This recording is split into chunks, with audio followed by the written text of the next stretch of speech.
દિનેશભાઈ દુધાભાઈ, ગામ કુડોલ. આજ રોજ હું ટિન્ટો પોલીસ સ્ટેશનમાં 4 વાગ્યાનો આવીને બેઠેલો છું સાહેબ. મારી કોઈ જાણવા જોગ ફરિયાદ લીધી નથી. મારો બાબો નવધન ફાઇનાન્સ મોડાસામાં જોબ કરે છે. એ કાલે સાંજે ઘરે આવ્યો નહીં. શું નામ તમારા બાબાનું? મારા બાબાનું નામ મકવાણા જીગરકુમાર દિનેશભાઈ. કાલે સાંજે ઘરે ન પરત આવવાથી મેં ફોન કર્યો. બાબાએ મારો ફોન કોઈ રિસીવ કર્યો નહીં. મારા મોટા બાબો છે એને ફોન કર્યો, ફોન કોઈ રિસીવ થયું નહીં. રાતના 10, 11 વાગી ગયા, 12 વાગી ગયા, ત્યાં સુધી મેં રાહ જોઈ. બાબુ ઘરે આવ્યો નહીં. પછી સવારે મેં 7:30 વાગે સાહેબ ફોન કર્યો તો કોઈ અજાણ્યા વ્યક્તિએ મારો નંબર જોઈને એનાથી ફોન કર્યો મને કે ભાઈ તમારો બાબો અહીંયા બોરકંપા છે ત્યાં પડેલો છે, મરણ હાલતમાં પડેલો છે, એમ જીવવાની કોઈ હાલત નથી એમ. બરાબર, તમે જે હોય ત્યાંથી તમે તાત્કાલિક પહોંચી જાઓ. મેં 108 બોલાવી છે, ભાઈને તાત્કાલિક એડમિટ કરો, ભાઈ બચે એવો નથી. તો મારો મોટો બાબુને અમે બંને બાઇક લઈને અમે બોરકંપા પહોંચી ગયા સાહેબ. એ ભાઈ રોડ ઉપર ઊભા જતા. અમે પહોંચ્યા 108 બી આવી. અમે બાબાને મોડાસા સંજીવની હોસ્પિટલમાં એડમિટ કર્યો. એડમિટ કરવા પછી સાહેબ એને કાંઈ દેખાતું નથી, ખાલી આંખે જરાક વાગેલું લાગ્યું અમને. બરાબર, પણ જ્યારે એને કપડાં ઉતાર્યા પછી સાહેબ એને બહુ ભયંકર માર મારવામાં આવેલો છે. એને ખભો તોડી નાખ્યો સાહેબ. એનો આ સાથળનો ભાગ છે ને, આ બિલકુલ બ્લેક થઈ ગયો છે, એટલો માર્યો છે. ઢીચણ તોડી નાખ્યા છે, પગની એડી તોડી નાખી છે, આંખનું બી જોખમ છે સાહેબ. આ કરી અને એને શું કર્યું છે કે દવાનું નામ પડે શું અને મારી નાખવાની ઈરાદો, અને દવાનું નામ પડે, દવા પીને ખલાસ થઈ ગયો એમ કરીને સાહેબ આના પર દવા રેડવામાં દવા પૂરી અને પીધી નથી સાહેબ.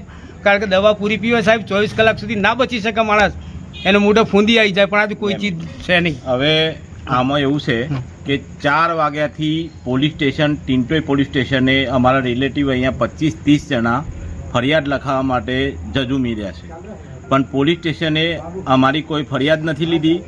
જે જગ્યા ઉપર આ ઘટના બની છે ત્યાં સીસીટીવી ફૂટેજને બી મળે એમ હતા, પણ આમની કોઈ કામગીરી નથી. સંજીવની હોસ્પિટલની બી કામગીરી શંકાસ્પદ છે.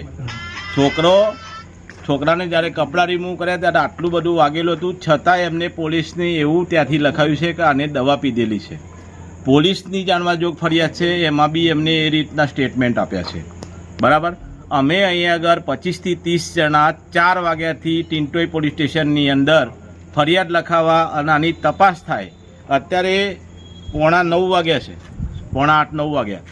4 વાગ્યાથી લઈને અત્યાર સુધી 5-7 કલાકથી અમે જજુમીએ છીએ. અમારી કોઈ ફરિયાદ નહીં લીધી. ડૉક્ટરના સ્ટેટમેન્ટ બી ખોટા આવે છે, પોલીસના સ્ટેટમેન્ટ બી ખોટા આવે છે.